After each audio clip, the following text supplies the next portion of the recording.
sont passés par beaucoup d'additifs, beaucoup de sucre, beaucoup de sel, etc. Et ils nous ont beaucoup supporté, entre autres, les gens qui nous ont supporté dans d'autres congrès, bien avant. Celui-là, bien avant, parce que maintenant, ils ont un remaniement dans leur bureau. Mais je remercie beaucoup si Majid, je remercie aussi si Ali, Amour, le foot magazine qui est au fond là-bas, le jeune garçon, le beau gosse, qui nous aide toujours à concrétiser ce comité de lutte contre les mercenaires de la santé. Et comme je vous l'ai dit, c'est Paris, la liste est toujours ouverte. C'est-à-dire pour arrêter officiellement la liste pour qu'elle soit, on va dire, officielle auprès des autorités, je me charge de tout ça. Et maintenant, il y a quelqu'un aussi qui, pour la micronutrition, a beaucoup donné au Maroc, et il a trouvé beaucoup de micronutritionnistes, c'est Didier, je le laisse. Oui, sur le point qui est soulevé des discours différents entre des gens qui sont dans des approches plus alternatives par rapport à l'officialité. Je crois que c'est pas aussi simple que la vérité contre la non-vérité. Je me souviens en 92, quand on a commencé à s'intéresser au microbiote, à s'intéresser à la vulgarisation du conseil, au-delà des recommandations, à l'aspect épigénétique, on s'y intéressait déjà.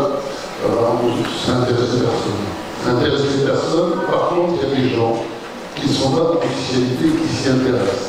Alors là-dedans, on trouve des gens qui sont intelligents, qui font les choses proprement, et puis il y a aussi des gens qui font du marketing et qui en profitent. Donc c'est pas aussi simple que ça. On aura l'occasion dans l'intervention qu'on va faire sur le SIBO. C'est la problématique de tous les troubles fonctionnels de type test injectable. Des gens qui sont perdus dans la nature avec une médecine qui les refoule.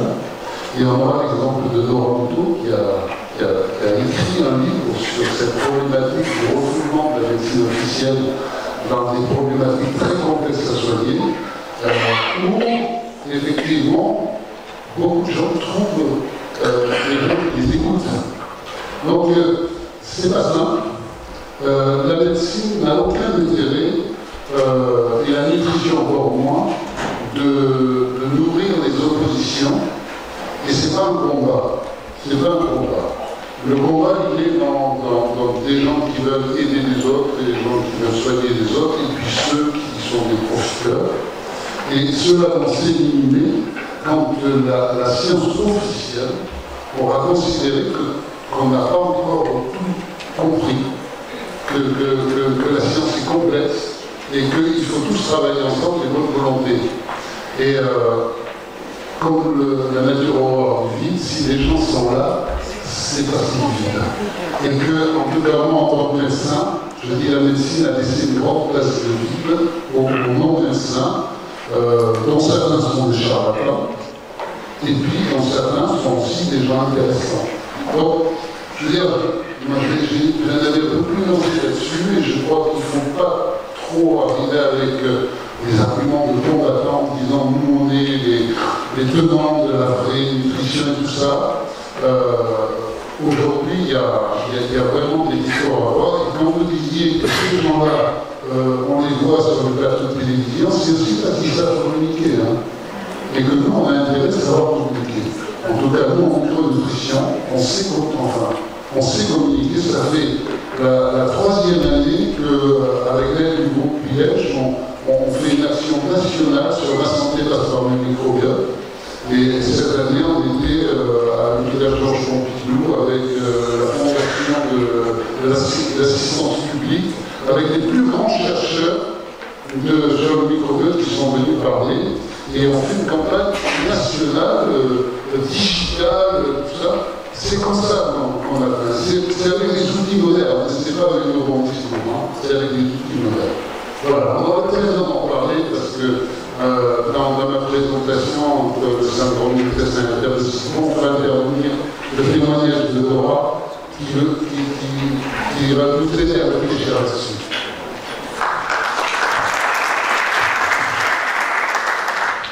Je donne le micro à notre président pour Merci beaucoup. Merci. s'il vous plaît. Mon ami Didier a parlé du SIBO. C'est un syndrome inflammatoire de l'intestin qui fait une pullulation des bactéries qui vont jusqu'à. Alors, je vous présente le rat qui va se mettre d'abord debout pour vous l'appeler. Il est passé sur la deuxième France il y a une semaine et demie, je crois, ou 2 semaines. C'est une patiente qu'on a appelée patiente experte parce qu'il connaît très bien ce que c'est que le microbiote, les problèmes du microbiote intestinal, etc.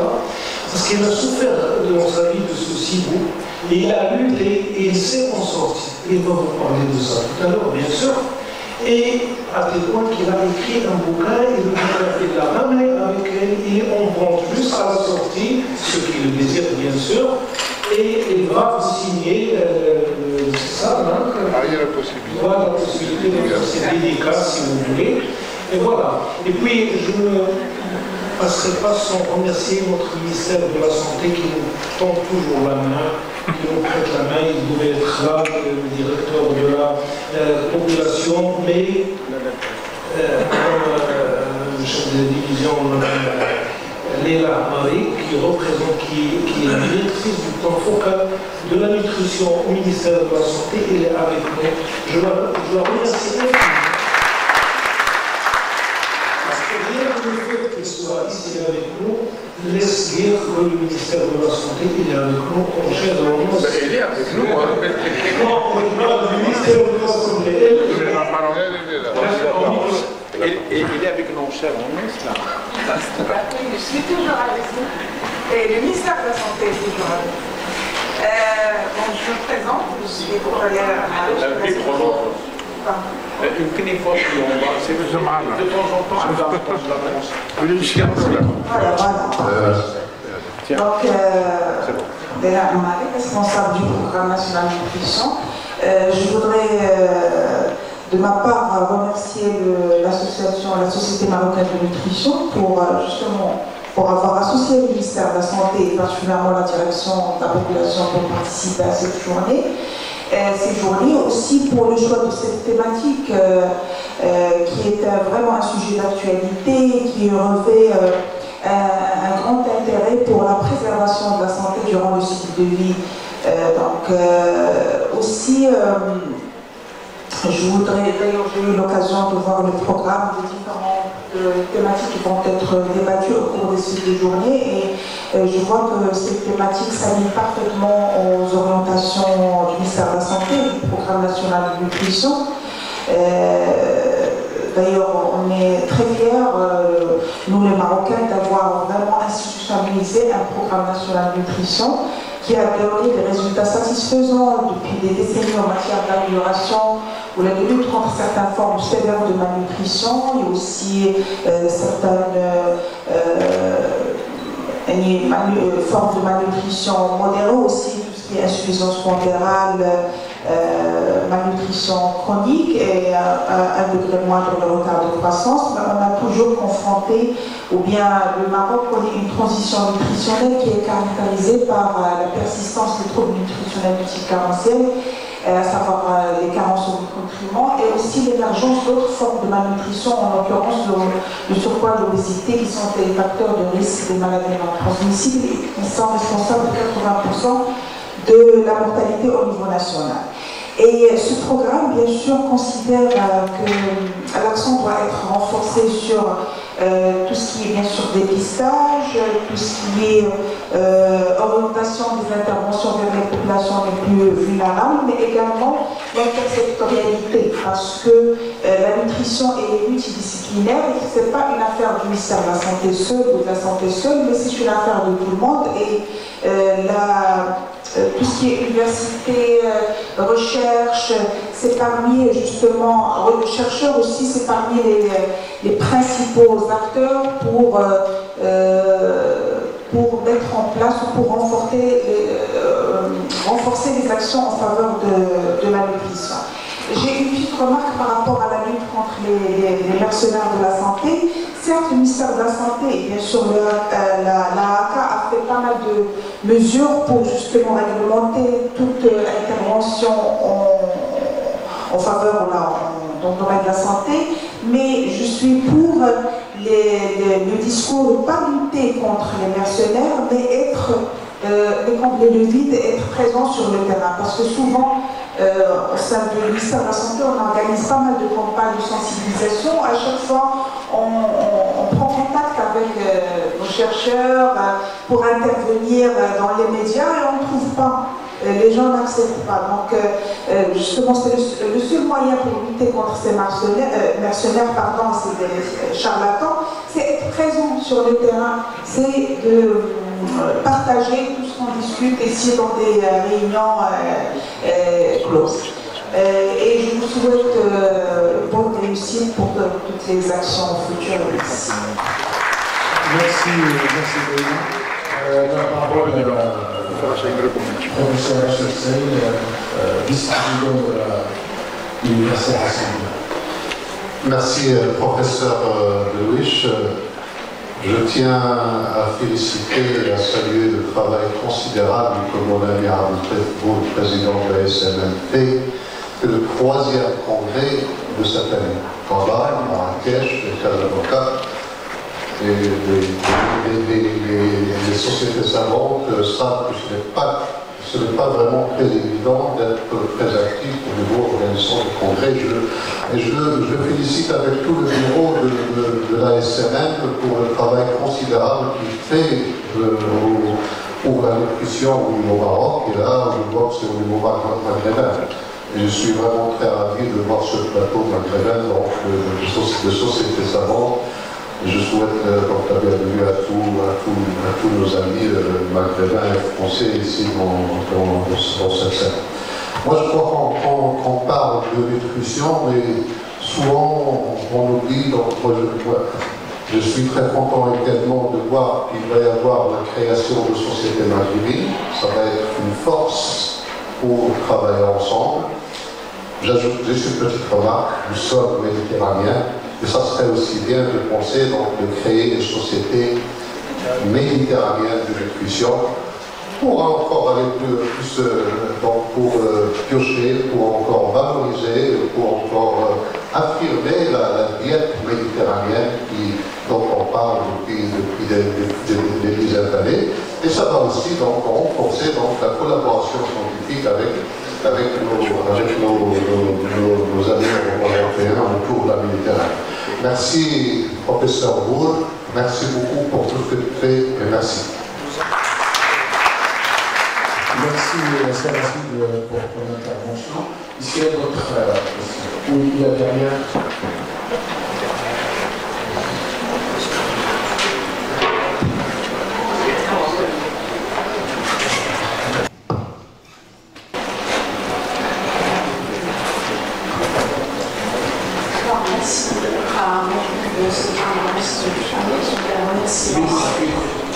Avant de se joindre à tout ce panel pour vous remercier pour le partage.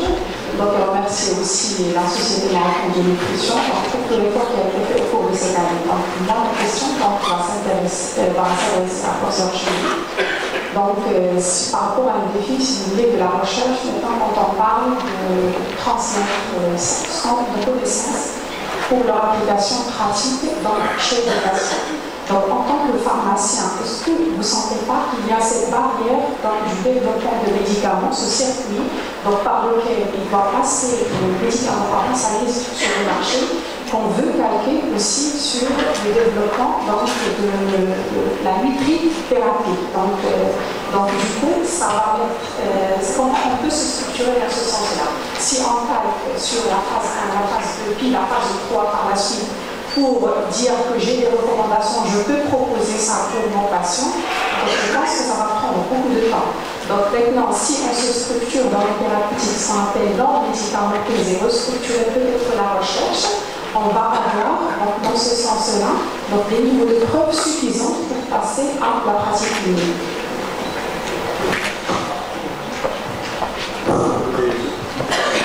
Je ne sais pas, est-ce qu'il faut une réponse? Je ne sais pas, qu'est-ce que vous en pensez? Exactement, c'est quoi la question? La question, c'est le temps qui parle. Vous voulez que je repose la question?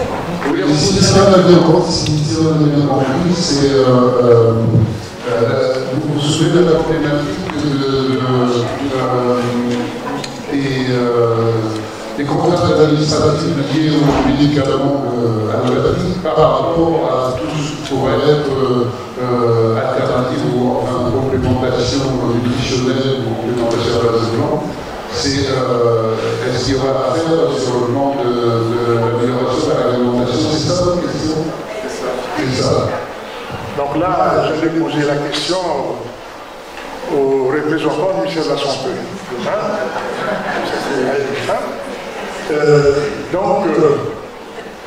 Notre problème, c'est la santé de l'homme. Quand il n'y a pas de contrôle, bonjour les dégâts. On était envahi par les compléments alimentaires non contrôlés. Moi, je parle de la Tunisie. Donc, il est indispensable que les structures des ministères de la Santé organisent ce secteur. Nous, ça fait 3-4 ans qu'on travaille là-dessus. On a préparé tout un statut pour les compléments alimentaires, mais moi je le dis, ça a déjà causé beaucoup de dégâts. Oui. Les compléments alimentaires en l'absence de contrôle, vous trouvez dans les gélules du n'importe quoi. Tant que ce n'est pas passé par un contrôle strict comme l'allopathie. Le complément alimentaire actuellement disponible dans les pharmacies, c'est les parapharmacies, c'est un autre terme de manche, on en parlera peut-être, parce que là il faut voir aussi l'impact sur la santé, en l'absence de contrôle, que les pharmaciens. Donc, la question, est-ce qu'il y a un cadre juridique de contrôle de qualité des compléments alimentaires? Nous, ça fait plus de 4 ans qu'on mène cette bataille. Maintenant, il y a une commission qui a été créée, le texte il est prêt, il a été envoyé du gouvernement au Parlement, et ça traîne encore pour des raisons, mais le jour où on aura un contrôle strict, pas uniquement des compléments alimentaires, de tout ce qui est utilisé pour la santé, des huiles essentielles. Actuellement, savoir utiliser les huiles essentielles, ça limite beaucoup les antibiotiques. La puissante activité des huiles essentielles antiseptiques, antibactériennes, le thym, le romarin, c'est très important, mais en l'absence de permis, l'absence de contrôle de qualité, et qui est le contrôle de ma santé, c'est le ministère de la Santé, madame. Oui, merci. Oui. Pour le cas du Maroc, je pense qu'on est au même niveau, parce que nous avons quand même une direction du médicament de la pharmacie qui est chargée de tout ce qui est contrôle des médicaments, y compris les compléments alimentaires. À ce jour, on n'a pas vraiment un texte juridique qui réglemente les compléments alimentaires, mais il y a un projet de loi qui est en cours vraiment dans la phase finale de finalisation pour le soumettre au secrétaire général du gouvernement pour son approbation. Mais en attendant justement l'approbation de cette loi, il y a quand même une commission d'enregistrement de ces compléments alimentaires. Donc en principe, si une société ou bien un distributeur qui n'a pas encore obtenu que ces produits ne sont pas enregistrés au niveau du ministère de la Santé, ne peuvent pas être commercialisés. Donc il y a toute une commission avec des différents experts qui, sur la base d'un dossier soumis au ministère de la Santé, délivre l'enregistrement de ces produits. Mais effectivement, on a besoin de renforcer l'arsenal juridique pour contrôler tout ce qui est commercialisation des compléments alimentaires, puisqu'ils ne sont pas... Merci. S'il y a quelqu'un de ici pour complément d'information. De quoi? Oui, il y a une personne derrière qui peut... La direction de la direction des médicaments des pharmacies. C'est vous, derrière. C'est vous, madame? Oui, le monde. Si Hicham n'est pas là, De la DMP aussi, Rich. Je suis Madame Bouchir, je représente l'unité de complément alimentaire de la direction du complément alimentaire. Effectivement, comme l'a dit Madame Leila, il y a un texte de loi qui est en cours de traitement qui va sortir prochainement pour réglementer tout le secteur complément alimentaire. Donc, on est en phase de On est en phase.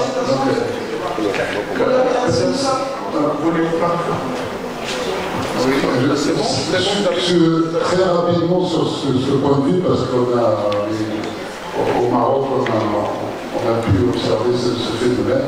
Il y a une évolution dans le domaine du complément alimentaire qui se fait en Europe et en France en particulier depuis une vingtaine d'années, qui est qu'à 90%, il y a 20-25 ans, le marché c'était du marketing, donc des produits où il y avait vraiment besoin d'aller regarder ce qu'il y avait dedans. Et puis, à 10%, des gens qui travaillent sérieusement sur le domaine de la santé, de la complémentation santé.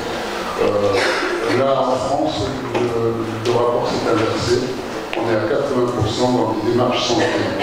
Donc je pense que le terme de complément alimentaire, aujourd'hui, recouvre un ensemble de choses où il y a des choses excellentes et des choses de très mauvaise qualité qu'il faut faire très attention à ne pas couper l'herbe sur la vision de la micronutrition qui est une complémentation individuelle choisie avec des arguments, de la vente en automédicalisation sur des arguments marketing. Il faut faire très attention à ça parce que sinon, enfin, nous on voit qu'il y a des produits qu'on aimerait bien avoir au Maroc qui sont indispensables pour la santé, qui ont beaucoup de mal à avoir l'autorisation. Donc soyez vigilants là-dessus. Parfois il y a tellement de réglementations. Ouais, soyez vigilants là-dessus, ne mêlez pas tout parce que là on ne va pas s'en sortir.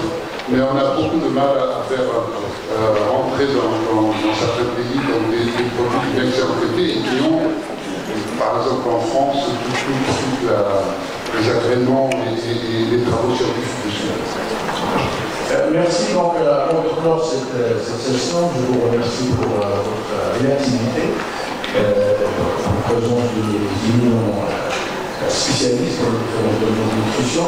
Je veux également remercier Mme Rochemar de nous avoir rappelé pour la revue Nutrition et Santé, que vous invite ici, nos étudiants, nous-mêmes, à vraiment aller publier. Moi, je connais, j'ai pu voir quelques articles. De ça, il y a une thématique qui s'intitule Composés bioactifs. C'est de la micronutrition. Mais pourquoi pas peut-être avant de vous inviter à notre poste café que je suppose nutritionnel. Alors, je voudrais également rassurer Mme Bouchra que le couscous il est maghrébin parce que le couscous il existait avant qu'il y ait des frontières. Certainement.